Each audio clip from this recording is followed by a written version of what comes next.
Olá, sejam todos bem-vindos, espero que vocês estejam bem.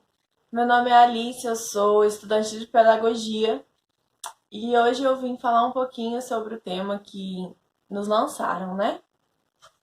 No nosso arquivo, a gente tinha uma charge para a gente analisar e responder algumas perguntas sobre a didática dentro da nossa sala de aula.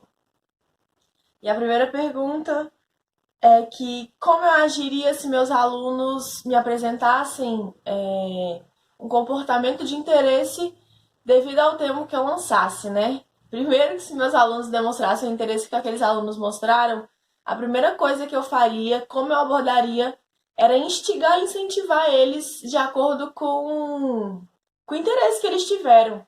E a partir dos alunos que me mostraram interesse, eu ia instigar o interesse nos outros alunos.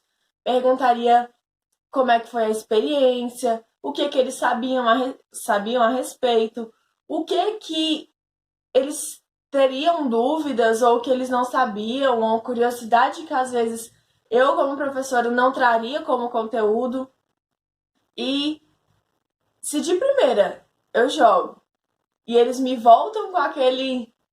Do jeito que eles voltaram na charge, eu abriria imediatamente uma roda de conversa. Claro que a gente tem que ver sempre a questão da idade, de como é a turma, mas pelo que a turma me apresentou naquela charge, eles são a turma oral.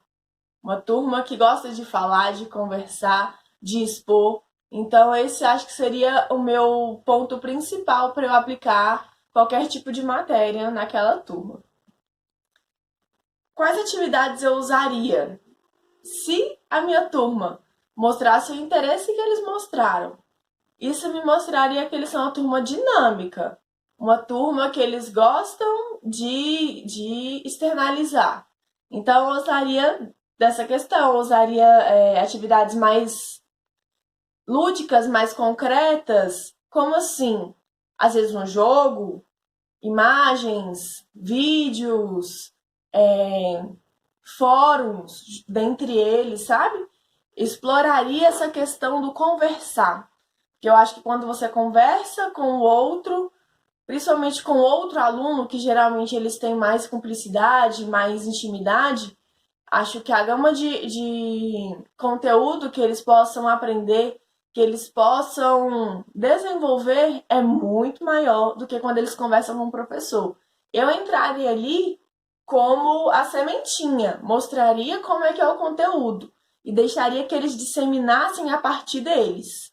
Então, acho que minhas atividades seriam voltadas para isso, para que eles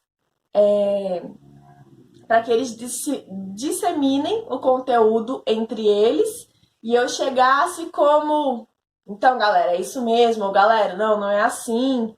Seria a direção e não o centro. Eu entregaria para eles um conteúdo, eles me devolveriam e a gente ia fazendo essa troca. Eu acho que para que essa turma desenvolvesse, tem que existir essa troca, sabe? Eu acho que é de um vínculo extremamente importante. Como eu faria essa avaliação?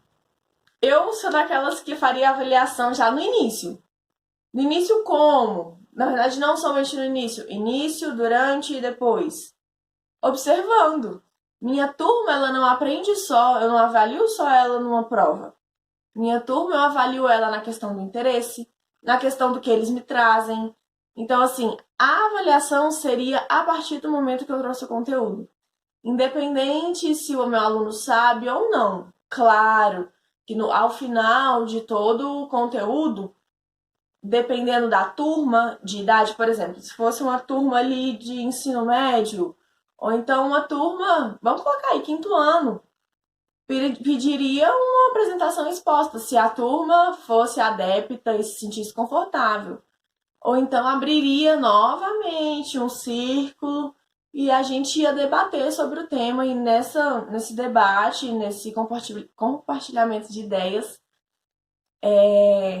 eu iria avaliá-los. Mas a minha avaliação sempre irá ocorrer durante com o que o meu aluno desenvolve durante o conteúdo, não somente com o que ele me volta ao final da sala, ao final da aula, porque é muito, para mim, Alice, é muito sintético você só entregar uma prova e achar que aquilo ali é o que seu aluno acha, que é o que seu aluno sabe. Não, ele sabe muito mais que aquilo, disso eu tenho certeza.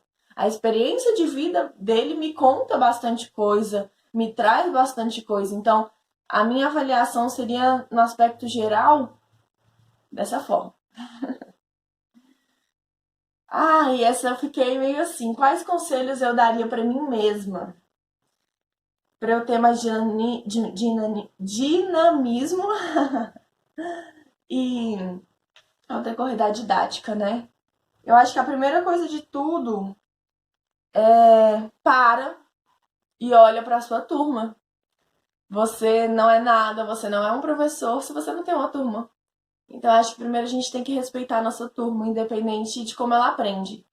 Seja através da lauda, do quadro, disposição, seja através da fala, seja através de slides, enfim.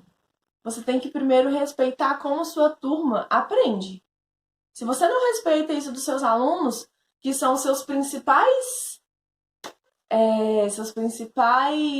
pontos de objetivo ali para a aplicação dessa matéria, você não vai para lugar nenhum. Se eu quero ensinar para uma criança que tem desenvolvimento e que aprende melhor assistir um vídeo e eu dou um texto para ele, eu não estou respeitando, eu não estou sendo didática com ele. Então, primeiro, respeita a sua turma. Veja como ela aprende. Segundo, primeiro, essa. Segundo, escute eles. Pergunta. Hoje em dia as crianças, os adolescentes, os adultos estão mais críticos, estão mais expostos, né? Então, pergunte para eles como é que está sendo, o que você gostaria que eles gostariam que você trouxesse para dentro de sala de aula, que eu acho que é uma coisa extremamente importante. Terceiro, seja adaptável. Às vezes a sua turma que gosta muito que você coloque a matéria no quadro não esteja na vibe hoje e é um conteúdo muito importante que eles precisavam muito saber e a vibe deles não tá essa, tá de conversar, se adapte. Eu sei que o planejamento é importante e é indispensável em qualquer aplicação, em qualquer aula. Só que planejamento não tem que ser algo fixo, tem que ser algo adaptável.